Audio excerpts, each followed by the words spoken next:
সিলেটের ওসমানীনগরে ঢাকা সিলেট মহাসড়কে দুটি বাসের সংঘর্ষে নিহত হয়েছেন ৮ জন, যেমনটি বলছিলাম।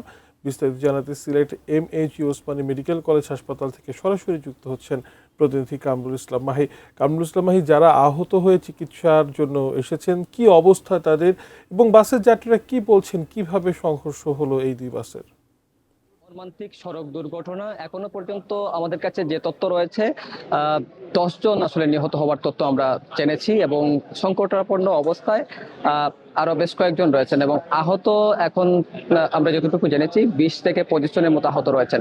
এবং প্রত্যক্ষদর্শী যারা রয়েছেন, আমরা বেশ কয়েকজন প্রত্যক্ষদর্শীর সঙ্গে কথা বলছিলাম, তারা বলছেন যে বেঙ্গল পরিবহন এবং ইউনিক পরিবহনের মুখোমুখি সংঘর্ষে এটি আসলে দুর্ঘটনা হয়েছে। একই সঙ্গে আমরা হাইওয়ে পুলিশের সঙ্গে কথা বলছিলাম। হাইওয়ে পুলিশ বলছে যেহেতু ইউনিক পরিবহন ঢাকা থেকে ফিরছিল, সেই ক্ষেত্রে দীর্ঘ একটি যাত্রার ফলে চালক তন্দ্রায় ছিলেন এমনটি পুলিশের ধারণা। তবে এখনো পর্যন্ত তারা আসলে নিশ্চিত করে আমাদেরকে বলতে পারেনি। এবং এখানকার যারা আসলে আহত হয়ে আসলে হাসপাতালে ভর্তি হয়েছেন, তাদের সঙ্গে আমরা কথা বলছিলাম। তারা বলছেন যে তারা আসলে ঢাকা থেকে সিলেটে ফিরছিলেন এবং হঠাৎ করেই তাদের মনে হলো যে বাসটি আসলে খাদের একেবারেই পড়ে গেছে, অর্থাৎ পানিতে নিমজ্জিত হয়ে গেছে। পানিতে নিমজ্জিত হওয়ার পরে তারা অনেকেই আসলে সেখান থেকে বের হয়ে এসেছেন এবং অনেকেই আবার এখানে আসলে ঘটনাস্থলেই মারা গেছেন।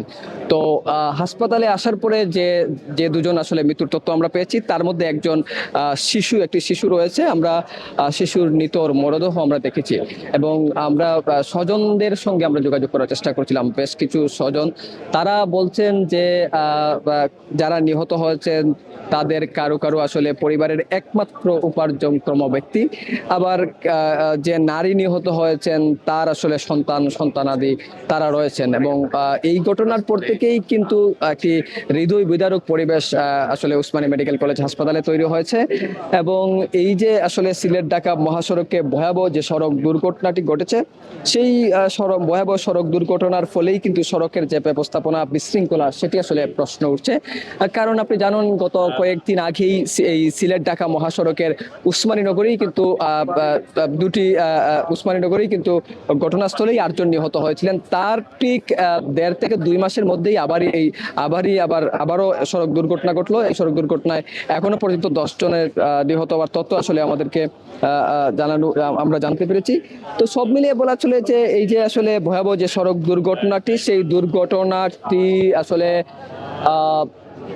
নিহতর যে সংখ্যা বা আহতের সংখ্যা, সেটি নিহতের সংখ্যা বাড়তে পারে এবং চিকিৎসাধীন যারা রয়েছেন তাদেরকে আসলে চিকিৎসা সেবা চালিয়ে যাচ্ছেন সংশ্লিষ্ট চিকিৎসকরা। সব মিলিয়ে এই ছিল আমার কাছে ওসমানী মেডিকেল কলেজ হাসপাতাল থেকে সড়ক দুর্ঘটনায় সর্বশেষ